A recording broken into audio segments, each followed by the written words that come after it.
All right, so closing your eyes and just be comfortable. And again, if you feel like singing along, sing along.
Thank you. Okay. So I'm going to share with you the images and messages that I received. And if you have questions, feel free to, just kind of wave your hand. And you can take yourself off mute if you like. So the images here, the song was very peaceful and gentle today. Earlier this week, and I don't know how many of you, the moon was pretty intense this week. So there was a lot of, like Wednesday's spirit song had a lot of like stirring up sort of things. Today's, it was sort of like this ease. And in fact, it showed me, so on Wednesday, it showed me like a high tide, and like it was very clear, almost like a rip tide. It was just really, and now they just showed this calm. And it was very clear to me that it was the Atlantic Ocean rather than the Pacific Ocean. And so I'm going to say this, and if I don't quite have it right, they will correct me. That says to me that, so the Pacific Ocean goes deep fast, where the Atlantic, it's much warmer because it's much shallower for a really much farther distance. So that speaks to me of, we're kind of in a place of more ease, where we're not being, like required to jump into the deep end in that way. So then the next image was a tiny little tender shoot just kind of coming up and going pretty fast. And then it sort of shivered, right? Because if it goes too fast, too soon, it can't hold itself up. Does that make sense to everybody? Right? It needs to have, strength in its stem. So that speaks to me of, this is a time for growth, but an invitation to allow that growth to be perhaps slower than we Westerners appreciate. right? In the Western world, we like things now, right? Oh, this is what I do. Okay, let's manifest it fully now. That's not going to happen. Okay. And if it does, if you let the tender shoe grow, it will collapse on itself, because we need time for strength and certainty. And, we need times for the roots to go deep as well as the shoots to come up. Does that make sense? Okay, good. Give me a minute to go back.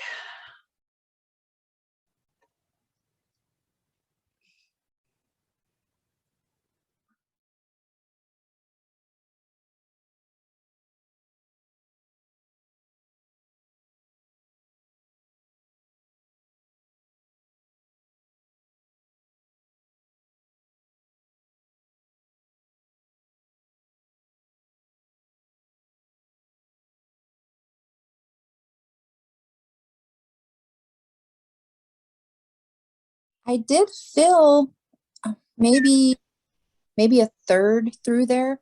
There was something that stuck in my mind, and it was a very significant vibration or a frequency.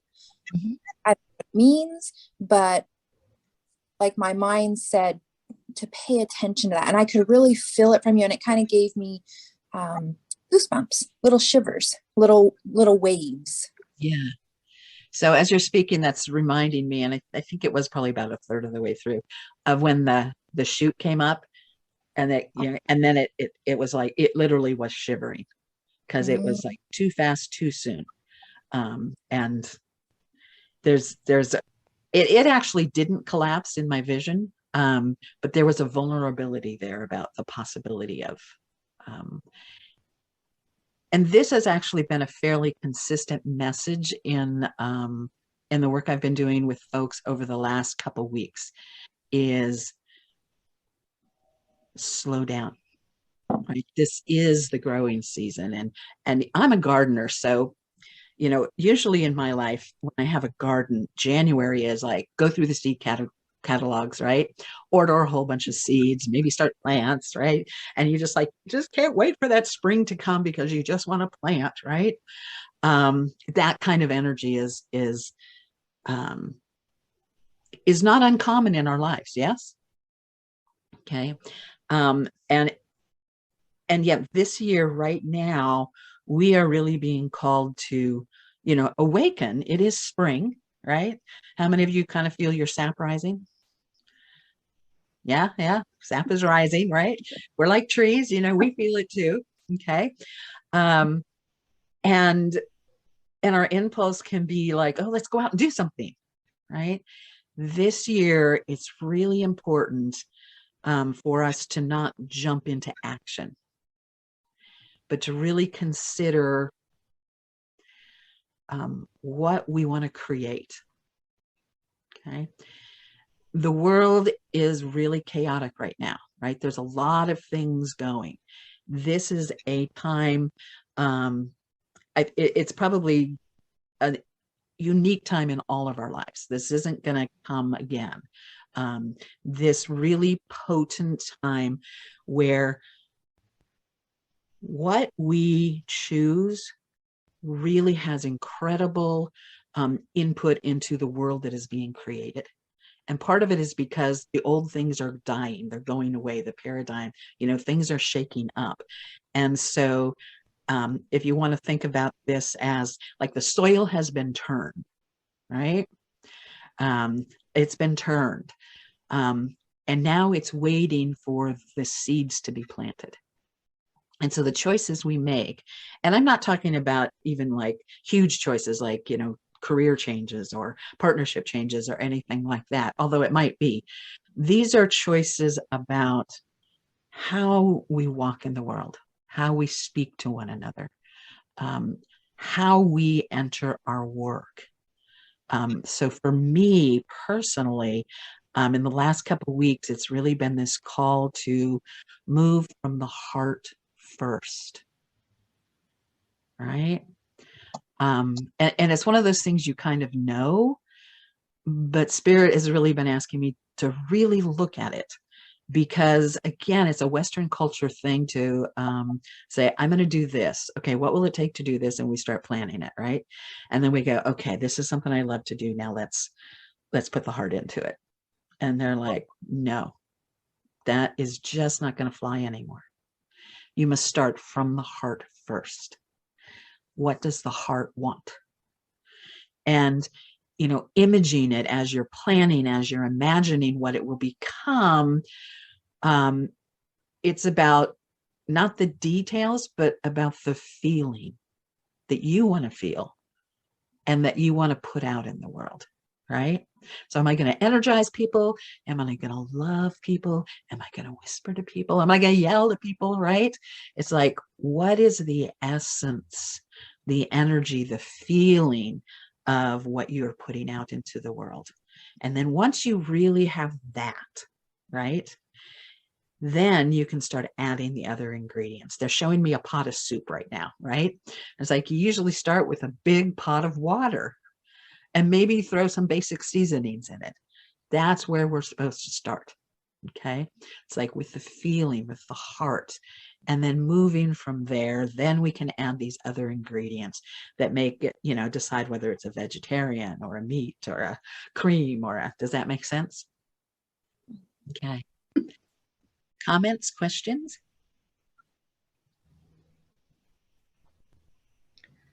I'm going to share. Can you hear me? Yes. Coleen? No. Okay. I didn't know if I had to push the raise hand button. I just had this beautiful memory. I've worked with a lot of children over my years, and we had this exercise that I would practice with them called stone soup.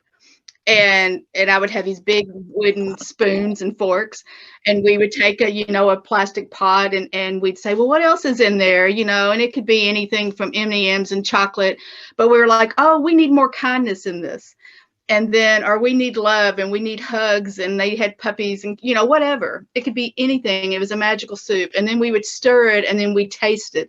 I go, oh, I think it needs just a little bit more love or peace, and it was prayer soup. And I just hadn't thought about that in a while. And when you talked about it, it was all them children and all those prayers they had, for the world and their soup. Wonderful. So, thank you. Yes, and thank you, because I think that is actually the perfect metaphor for what Spirit is saying. It's like it is stone soup time, right? Yeah. And nobody knows what the stone soup will taste like, but every single one of us have to choose and offer our ingredient. Yeah, so perfect metaphor. Thank you. Thank you. Thank you all. Does anyone have any last questions or comments? I can't think of any. All right. Thank you again for joining us. And just a reminder, I do this on Meetup Wednesdays, every week at noon, every other week at 5. And you can contact me for the link if you